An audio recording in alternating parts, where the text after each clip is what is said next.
What's the craziest thing you've ever eaten in your entire life? What about you? Oh, I don't even know. Don't put me on the spot. We're ready for that one. I was not. I had one of those suckers that have like the bug inside, like the cricket. Ooh. I didn't get close. I had like 3 and I was like, ooh, too close. There's like a full inch left and I'm like, never know. If you're vegan, you might not want to watch this one. Hit that thumbs up and then just get out of here, honestly. Help us out, hit subscribe. Tell your friends you watched it. Don't watch it. Here are the top 10 bizarre foods you won't believe actually exist. Starting off this list, in our number 10 spot, we have Casu Marzu, also known as maggot cheese. This dish is, well, exactly that. It's maggot cheese. This dish is said to be a traditional Sardinian dish that uses a sheep's milk cheese, but it contains live insect larvae, which is said to enhance the flavor. I mean, I'm sure having maggots in your cheese would enhance the flavor. Is it a flavor I am personally interested in? I don't think so. All those wiggly little guys would be enough to creep me out from 10 feet away, but I totally understand that that's because I'm from a different culture, and a culture that doesn't consider this an absolute delicacy. This cheese is made from leaving a whole pecorino cheese outside with part of the rind removed. This allows the eggs of the cheese fly to be left inside, and these flies can lay up to 500 eggs at a time. As the eggs hatch, the wormies start to eat the cheese, and from here, the acid in their digestive systems breaks down the fats of the cheese, which in turn makes it very soft. It is said that when ready to be eaten, this dish can have thousands of maggots inside of it. Some people choose to kill the worms in the fridge before consuming, but that isn't the case for everyone. Number 9, Marmite. Marmite, Vegemite, Magnemite, that's a Pokemon, whatever you call this, you either love it or you either hate it. One of the two. No in the middle, maybe with a little cinnamon? No. This delicacy is seen in places like New Zealand and Australia, and it's made from yeast extract, and it's a byproduct of the beer brewing process. You ever been to a brewery and you smell all the before steps? Not pleasant, not as good as that IPA that you end up cracking. Basically, it's just all of the bottom of the barrel stuff that breweries normally, throw out. Listen, Olivia works at a brewery, and I'll tell you, I just walk in there, it smells like a process. It smells like someone's making something, right? It smells a little bit like shoes, but the aftermath tastes like raspberries and deliciousness. So this is just the gross before part, scooped up in your mouth. The sticky brown paste is said to have a bit of a salty flavor, and people usually spread it on toast or eat it with cheese. I feel sick. Like I mentioned before, you either love it or you hate it. So sound off in the comments below and let us know which side you're on. Do you love this? Do you hate it? I'm gonna vote no.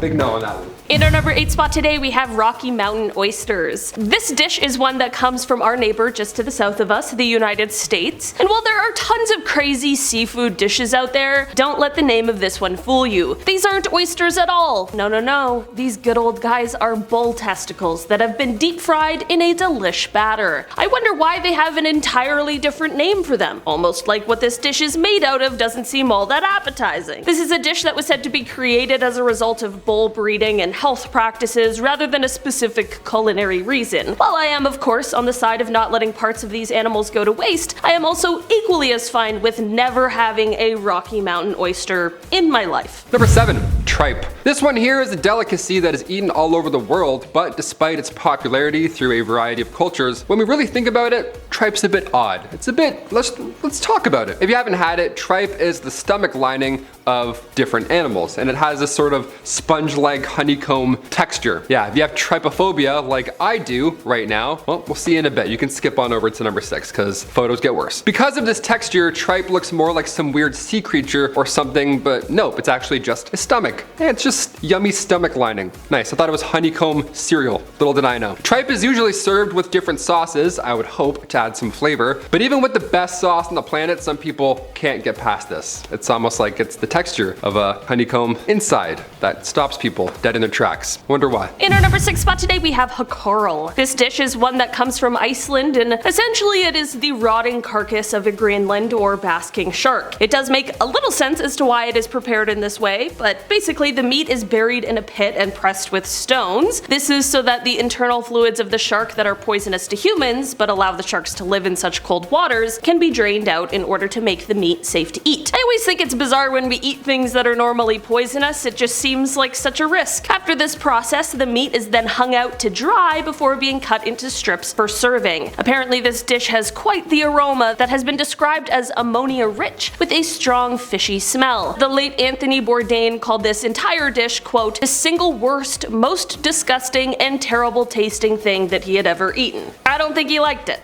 Number 5, fugu. This certainly isn't the strangest food on this list today, but it had to land a spot because it's bizarre that we eat it. Again, let's talk about the dangers here. Fugu is essentially pufferfish and is usually served as a sashimi. But if this dish is prepared incorrectly in any way, shape, or form, well, it's highly poisonous and even deadly. Yeah, it's fatal. Here, enjoy this dish. Don't eat it wrong.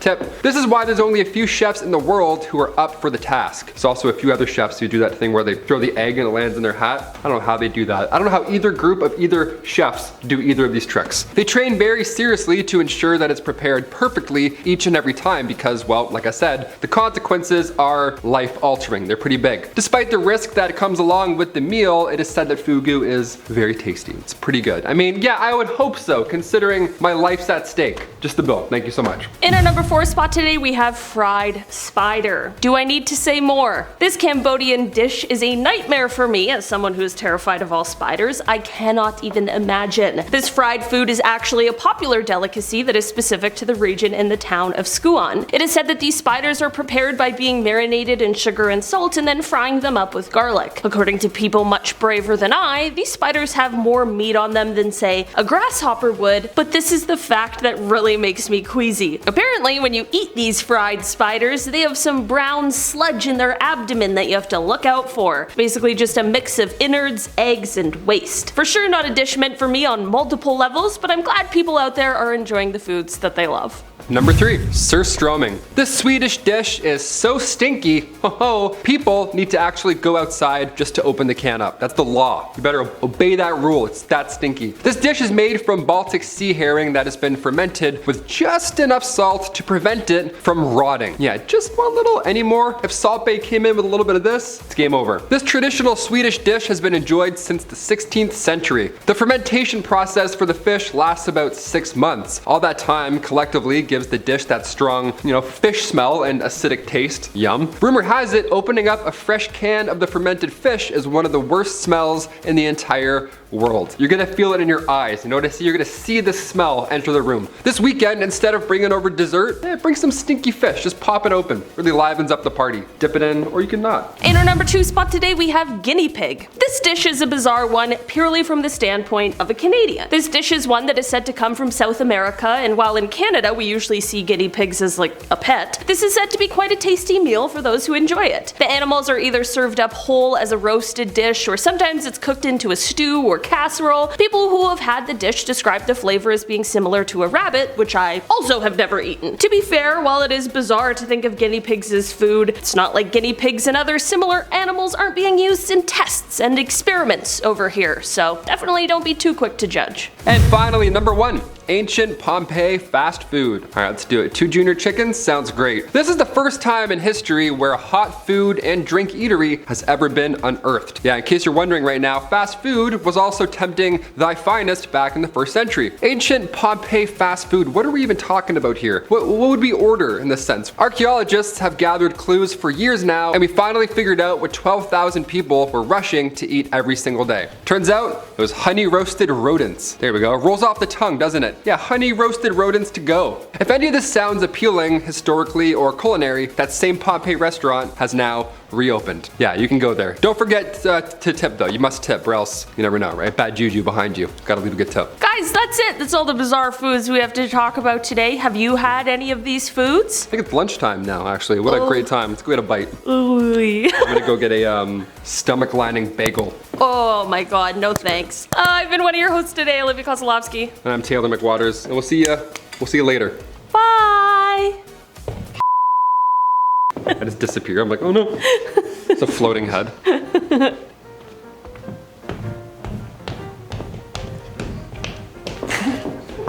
Just walk out of the room like, all right, see ya.